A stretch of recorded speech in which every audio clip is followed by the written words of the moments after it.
அன்பின் இரட்சகர் இயேசு கிறிஸ்துவின் நாமத்தில் வாழ்த்துக்கள். சங்கீதம் 107 அதிகாரம். இப்படியாக சங்கீதத்தின் ஆசிரியர் தொடங்குகிறார். கர்த்தரை துதியுங்கள், அவர் நல்லவர், அவர் கிருபை என்றும் உள்ளது. எல்லா மனிதர்களும் சொல்லி துதிக்கக்கூடிய ஒரே ஒரு வார்த்தை, கர்த்தர் நல்லவர், அவர் கிருபை என்றும் உள்ளது. ஏனென்று சொன்னால், அவர் சாத்தானாகிய சத்துருவின் கைகளுக்கு நீங்களாக்கி நம்மை மீட்டெடுக்கிறவர் மாத்திரமல்ல, கிழக்கிலும் மேற்கிலும் வடக்கிலும் தெற்கிலும் உள்ள எல்லா ஜனங்களையும் அவர் பல தேசங்களிலிருந்து சேர்த்து அவர் ரட்சிக்கிறார் என்பதை இந்த சங்கீத ஆசிரியர் தொடங்கி எப்படிப்பட்ட பிரச்சனைகள் இக்கட்டுகளிலிருந்து ஆண்டவர் விடுதலை செய்கிறார், நாம் எப்படி அவரை துதிக்க முடியும் என்கிற காரியத்தை இந்த சங்கீத பகுதியிலே அவர் பட்டியலிடுகிறதை நாம் பார்க்கிறோம். 6ஆம் வசனத்திலும் 13ஆம் வசனத்திலும் 19ஆம் வசனத்திலும் 28ஆம் வசனத்திலும் இப்படியாக எழுதப்பட்டிருக்கிறது.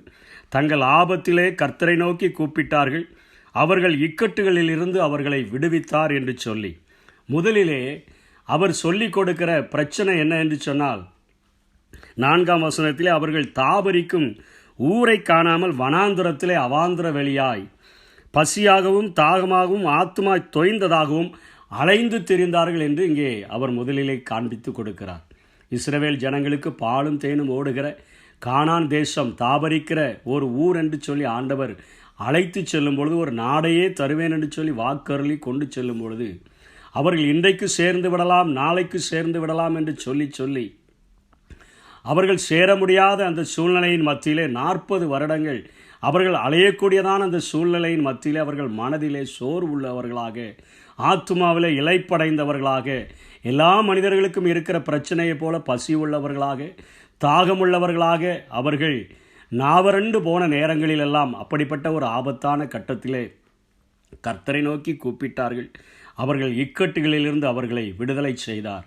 கர்த்தருடைய ஆவியானவர் இந்த காரியங்களின் மூலமாக நமக்கு உணர்த்துகிற காரியம், இன்றைக்கு பரம கானானை நோக்கி பயணிக்கிற நாம், மோட்ச பிரயாணத்தை நாம் செய்து கொண்டிருக்கிற நாம், எப்படியாகிலும் அந்த பாலும் தேனும் ஓடுகிற தேசத்தை போல பரம கானானைய பரலோகத்தை அடையும்படியாய் அழைக்கப்பட்ட நாம், இந்த அன்றாட வாழ்க்கையிலே மனிதர்கள் சந்திக்கிற அத்தனை பிரச்சனைகளையும், பசியையும் தாகத்தையும், ஆத்துமாவிலே தொய்வுற்றவர்களாக, மனதிலே இளைப்படைந்தவர்களாக, என்ன வாழ்க்கை இது என்று சொல்லுகிற எல்லா பிரச்சனைகளையும் நாம் எதிர்கொள்ளுகிறோம். அவைகளை மேற்கொள்ளுகிறதற்கு நாம் ஆண்டவரை நோக்கி, இப்படிப்பட்ட இக்கட்டுகளிலிருந்து விடுதலை தருகிறவரை நோக்கி வேண்டுதல் செய்தால் இக்கட்டுகளிலிருந்து அவர்களை விடுவிப்பார் என்று சொல்லி நாம் இந்த ஆசிரியர் கற்றுக் கொடுக்கிறதை பார்க்கிறோம். 2வது காரியத்திலே அவர்கள் அடிமைத்தன வாழ்ந்ததை குறித்து சொல்லுகிறார். 11ஆம் வசனத்திலே, அந்தகாரத்திலும் மரண இருளிலும் வைக்கப்பட்டிருந்தது, ஒடுக்கத்திலும் இரும்பிலும் கட்டுண்டு கிடந்தார்கள். அவருடைய இருதயத்தை அவர் வருத்தத்தினால் தாழ்த்தினார், சகாயர் இல்லாமல் விழுந்து போனார்கள். தங்கள் ஆபத்திலே கர்த்தரை நோக்கி கூப்பிட்டார்கள், அவர்கள் இக்கட்டுகளிலிருந்து அவர்களை ரட்சித்தார். அந்தகாரத்திலும் மரண இருளிலும் இருந்து அவர்களை வெளிப்பட பண்ணி அவர்கள் கட்டுகளை அரித்தார்.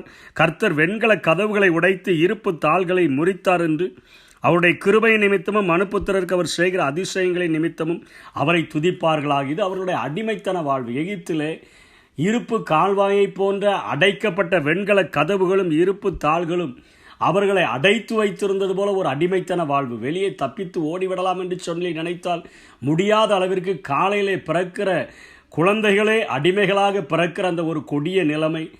பிள்ளைகளும் இவர்களும் வேலை செய்து, இவர்கள் மணலை மிதித்து செங்கல் சுட்டு, அவர்கள் வைக்கோலை அதற்கென்று சுடுகிறதற்கென்று அறுத்து அத்தனையாய் ஆளோட்டிகளின் நிமித்தம் பெருமூச்சு விடுகிற வாழ்க்கை. அவர்களுக்கு உடம்பு சரியில்லை என்று சொன்னாலோ, தங்களுடைய மனதின் வேதனைகளையோ, அல்லது நாங்கள் தப்பித்து போக வேண்டும் என்று கேட்டாலோ அவர்கள் போக முடியாத அளவிற்கு அத்தனையான ஒரு அடைக்கப்பட்ட ஒரு வாழ்க்கை, அடிமைத்தன ஒரு வாழ்க்கை, வெண்கல கதவுகளினால் அடைத்து வைத்த போல ஒரு வாழ்க்கை, இருப்பு தாழ்பால்களை போட்டு அவர்களை முறித்து வைத்திருந்த ஒரு வாழ்க்கை என்கிட்டு பார்க்கிறோம். அப்படிப்பட்ட நிலைமையில், அப்படிப்பட்ட ஆபத்தான ஒரு சூழ்நிலையிலையும் அவர்கள் கர்த்தரை நோக்கி கூப்பிட்டார்கள். அவர்கள் இக்கட்டுகளில் நின்று கர்த்தர் அவர்களை ரட்சித்தார் என்று 13ஆம் வசனத்தில் அவர் சொல்கிறார். 3வது, அவர்கள் நிர்மூடர் தங்கள் பாதக மார்க்கத்தின் நிமித்தமும் தங்கள் அக்கிரமங்களாலும் நோயுண்டு ஒடுங்கி போனார்கள். அப்படிப்பட்டவர்கள் ஆத்துமா சகல போஜனத்தையும் வேண்டாம் என்று சொல்கிறார், அரோசிக்கிறது.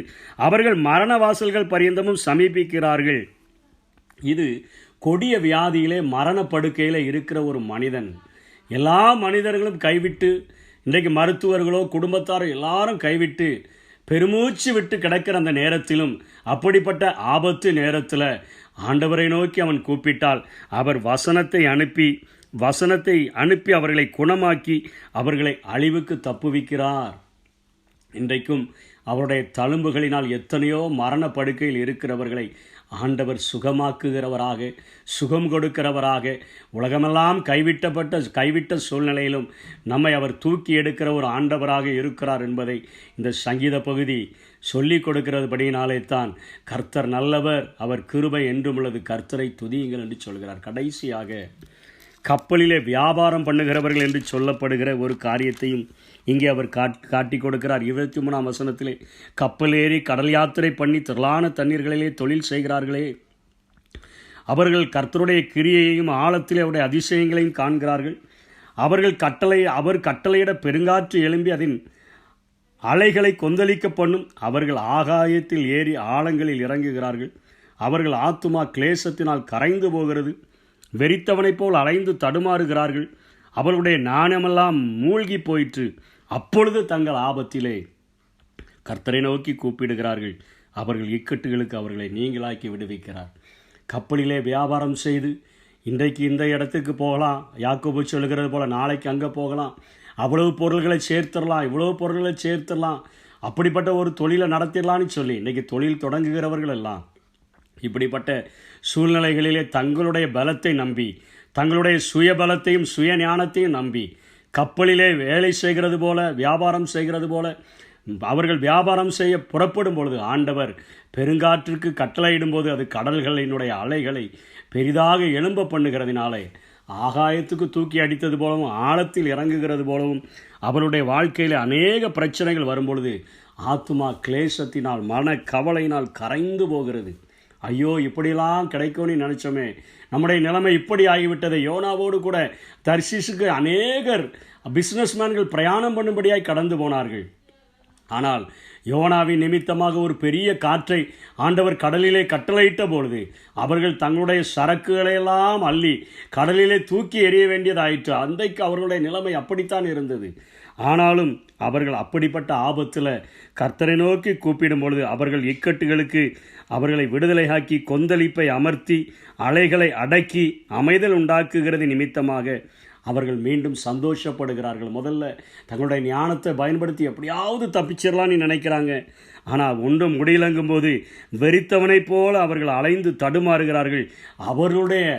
அவர்கள் மாத்திரமல்ல, அவருடைய ஞானமும் மூழ்கி போகிற அளவிற்கு அப்படிப்பட்ட பிரச்சனையில் ஐயோ ஆண்டவரே எங்களை காப்பாற்றும் என்று கதறும் பொழுது, அப்படிப்பட்ட ஆபத்தில் அவரை நோக்கி கூப்பிடும் பொழுது அவர்களுடைய இக்கட்டுகளுக்கு அவர்களை நீங்களாக்கி ரட்சிக்கிறது நிமித்தமாக அவர்கள் தாங்கள் நாடின துறைமுகத்திலே அவர்களை கொண்டு வந்து சேர்க்கிறார். எங்கே போய் சேரணும்னு நினச்சாங்களோ, எந்த இடத்துல போய் தொழில் பண்ணணும்னு நினச்சாங்களோ, கர்த்தரை கூப்பிட்டது நிமித்தமாக அங்கே கொண்டு போய் சேர்த்ததினால் அவர்கள் சந்தோஷப்பட்டு கர்த்தரை துதியுங்கள், கர்த்தர் நல்லவர், அவருடைய கிருபை என்றும் உள்ளது. இது எதை காட்டுகிறது?